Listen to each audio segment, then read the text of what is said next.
okay? Eh, hindi iniisip ko lang kung paano umabot itong kandila dito.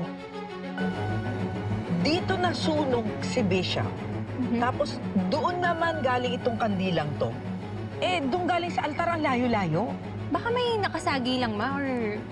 Ewan ko, nahulog, ganun. Kung may nakasagi man ito, hindi naman to aabot hanggang dito eh. Malamang may kumuha nito at sinunog talaga si Bishop.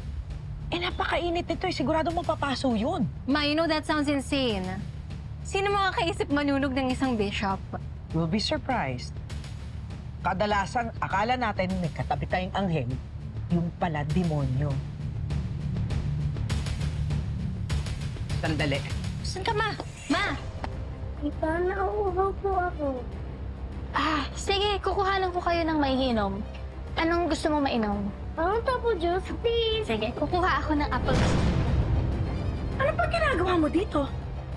Saan po yung kuhanan ng apple juice? Patingin nga na kamay. Halika dito. Ay! Mama, ano pong ginagawa niyo? Buksan mo yan! Buksan mo Bitawan! yan! Hindi! Aray! Buksan mo yan! Aray! Ano yan? Ha? I knew it! Sinadya mong sunugin si Bishop. Hindi aksidente yung nangyari kanina. Sinadya mo yung nangyari. Hindi ko po alam yung pinagsasabi niyo. Bitawan niyo ako! Ano ba? Si Angel. Binilin ko muna na doon muna siya sa labas kasama si Mikay pati si Luigi. Malayo kay Mama, malayo sa gulo. Love, ano kaya kung umuwi na tayo?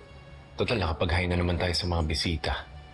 Alam mo na, better be safe than sorry. Ano ba naman, love?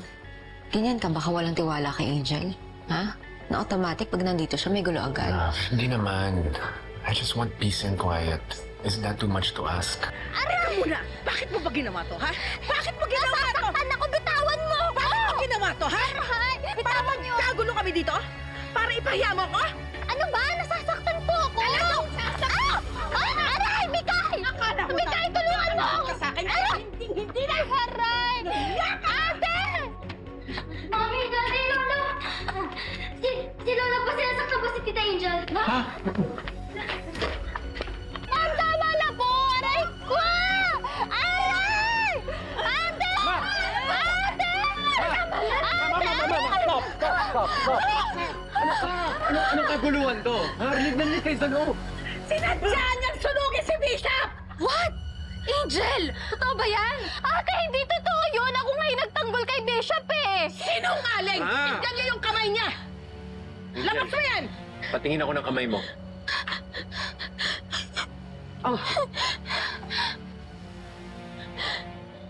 Tignan niyo! Ano yan? Ba't ka may ganyan? Eh kasi nga ako yung tumulong kay Bishop! Ako yung tumulong sa pagtanggal ng apoy kaya napaso ako! Hindi Ate, totoo yan! maniwala kayo! Sunog yung kamay mo dahil hawak mo yung mainit na kandelabra! Hindi po totoo yun! Ate! Sana mo walang baka! Magpapakulong sa'yo! Tama na! Tumigil ka na! Wala kang karapan na saktan ng kapatid ko! Vanessa, calm down. Anong calm down? Paano ko kakalma? Eh sinasaktan ni mamang kapatid ko sa harap ko! Pinagbibintangan mo pa ng kung ano-ano! Sige! Pagtakpan mo yung kapatid mong kriminal. Ha? Konsentihin mo mga kademonyohan niya! Mama! Stop making a scene! Ang daming bisita ko, narinig kayo! Sumusobra ka na, Mama, ha? Maayos akong pumunta dito. Kinalimutan ko lahat ng pinagsasabi mong masasakit sa akin. Hoping na sana naman matanggap mo na ako. Pero ano? Anong ibabalik mo? Ha? Babastusin mo yung kapatid ko? Iinsultuhin mo sa harap ng maraming tao! Mabuti pa umalis na lang tayo. Liga na! Liga na, love. Tara na. Lagi niyong sinasabi na maka-Diyos kayo, pero ano? Sinaselebrate niyo pa tong Feast of the Holy Family, pero ano? Sarili niyong pamilya, ganito niyo itrato! Well, kung katulad mo rin lang ang magiging pamilya ko, hindi bali na! Wala nang pamilya-pamilya! Ma, Sylvia! Sylvia, ma! Ma!